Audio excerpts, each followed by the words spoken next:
Hello guys, স্বাগতম জনাইছো আপোনালোকক ডিকুড আসামৰ টেকনিক্যাল তথ্য শিতানলৈ। আজি আমাৰ আলোচনাৰ বিষয়টো হৈছে বয়কট চাইনা। বৰ্তমান সময়ত খুবেই ভাইৰেল হৈছে এই বিষয়।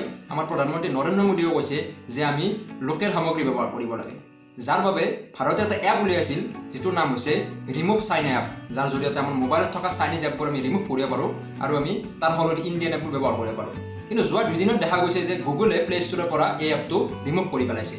এতিয়া সেই এপটো বিচাৰি বৰ্তমান হাহাকাৰৰ সৃষ্টি হৈছে।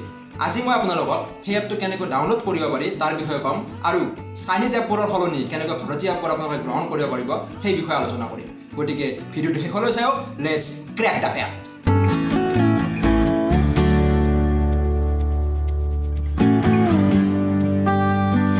আচলতে গুগলে এই এপটো প্লে ষ্টৰৰ পৰা ৰিমুভ কৰাৰ কাৰণটো হৈছে এই এপটোৱে গুগলৰ ডিচেপ্টিভ বিহেভিয়াৰ পলিচি ভংগ কৰে।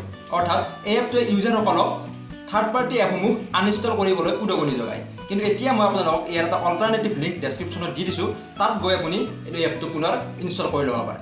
মোৰ অলৰেডি এপটো ডাউনলোড কৰাই আছে, গতিকে মই আপোনালোকক ডাইৰেক্ট এপটোত গৈ কিনে দেখুৱাইছোঁ। এয়া চাওক, এইটো হৈছে এপ ৰিমুভ চাইন এপ। আহোঁতে এনেকুৱা ইণ্টাৰফেচ দেখিবলৈ পাব। তাৰপিছত এটা অপশ্যন আহিব স্কেন নাও, তাত আপুনি ক্লিক কৰিলে এতিয়া আপোনাৰ মোবাইলত থকা সকলো চাইনিজ এপ স্কেন কৰি ওলাব। ইয়াত দেখিছে দুটা এপ মোক ইয়াত দেখুৱাইছে। আপুনি ইয়াত ৰেড বাটনত ক্লিক কৰিলে, পকেট ক্লিক কৰিলে এই এপটো আনইনষ্টল কৰি আছে। এতিয়া তাৰপিছত এই এপটোতো আমি অ'কে কৰি দিলোঁ। চাওক, congratulations you are awesome no sign up found in your system. মানে এতিয়া মোৰ এই মোবাইলটোত কোনো ধৰণৰ চাইনিজ এপ নাই।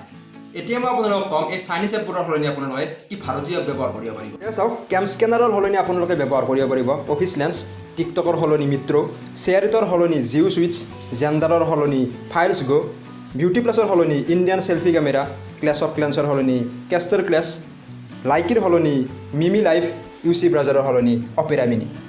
চ' এইখিনিয়ে। এতিয়া আপোনালোকে চাইনিজ এপ যিমান সোনকালে পাৰে বৰ্জন কৰক, ভাৰতীয় সামগ্ৰী ব্যৱহাৰ কৰক আৰু এজন ভাৰতীয় হিচাপে আপোনাৰ আমি কি ধৰণৰ পদক্ষেপ লোৱা উচিত সেই বিষয়ে আপুনি আমাক কমেণ্ট বক্সত জনাওক। যদি ভিডিঅ'টো চাই ভাল পাইছে তেনেহ'লে লাইক কৰি দিব, চেনেলটো ছাবস্ক্ৰাইব কৰিব। আজিলৈ ইমানেই, থেংক ইউ।